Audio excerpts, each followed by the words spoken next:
कोल्हापुरी चप्पल तयार करण्यासाठी हिरडा, बाभूळ, साल आणि चुन्याचे मिश्रण जनावरांच्या कातड्यात लावून टांगून ठेवले जाते. त्यास दिवसाआड पाणी घातले जाते. 1.5 महिन्यानंतर ते कातडे चप्पलसाठी वापरले जाते. वरील घटकांचे आरोग्यकारी गुण या चप्पलात उतरतात असे चर्मकारांचे म्हणणे आहे. ही चप्पल बनवण्यासाठी साधारण 6 आठवडे लागतात. राज्यातील उष्ण हवामानात आणि डोंगराळ प्रदेशात या चपला टिकाऊ ठरतात. परिच्छेद कोल्हापुरी चपलांची निर्मिती सर्वप्रथम 12व्या शतकात झाल्याची इतिहासात नोंद आहे.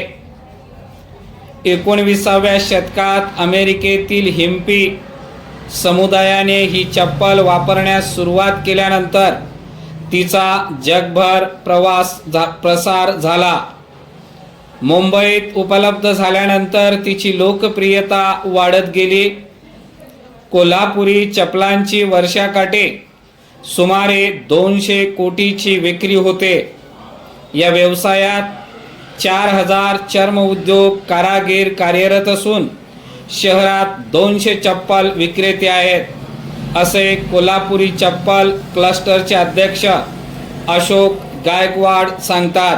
परिच्छेद इटालियन लक्झुरी फॅशन ब्रँड प्रादाकडून नुकतेच कोल्हापुरी चपलेसारखे दिसणारे सँडल सादर करण्यात आले.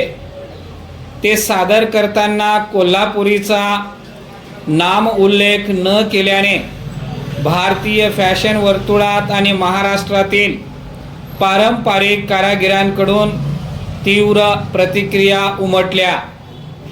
त्यांनी कोल्हापुरी वाहनांचा समावेश भौगोलिक उपदर्शात असल्याचे पुरावे दिले. Maharashtra chamber of commerce, industry and ॲग्रिकल्चरने रीतसर तक्रार केली. त्यानंतर प्रादा ग्रुपच्या कॉर्पोरेट सोशल रिस्पॉन्सिबिलिटी विभागाचे प्रमुख लोरेन्झो बर्टेली यांनी संबंधित सँडल मागची प्रेरणा भारतीय असल्याचे नमूद केले. सांस्कृतिक मान्यता आणि स्थानिक कारागिरांशी सहकार्य करण्याची वचनबद्धता पत्राद्वारे व्यक्त केली. पण त्यांनी कोल्हापुरी चप्पल हा उल्लेख टाळला. यानंतर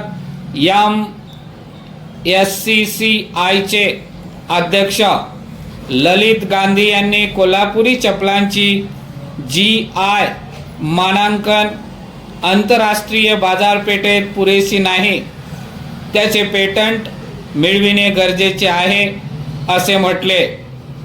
शरद पवार यांनीही याचाच पुनरुच्चार केला. परिच्छेद 6 वर्षापूर्वी कोल्हापुरी चपलांना पेटंट मिळाले तरी वाद पूर्णपणे संपलेला नाही. मुळात कोल्हापुरी चपलेवर प्रथम दावा केला गेला तो चेन्नई येथून. पेटंट देणाऱ्या विभागात एक कर्नाटकच्या वरिष्ठ अधिकारी होत्या. त्यांच्या प्रयत्नामुळे कर्नाटकातील काही जिल्ह्यातून यासाठी दावा केला गेला. पुढे या स्पर्धेत महाराष्ट्र उतरला. 2019 साली कोल्हापूर, सांगली, सातारा, सोलापूर हे जिल्हे व कर्नाटकातील 5 जिल्ह्यांना मिळून कोल्हापूर चपलेचे पेटंट मिळाले. परंतु कोल्हापुरी चप्पल बनवण्याची प्रक्रिया केवळ कोल्हापुरातच होत असल्याचे, याच भागासाठी पेटंट मिळाले पाहिजे असा दावा कोल्हापुरातील कारागिरांकडून केला जात आहे. भौगोलिक मानांकनाच्या आधारे सन्मान नुकसान भरपाई मिळावी यासाठी पेटंटसाठी सुरुवातीपासून प्रयत्न करणारे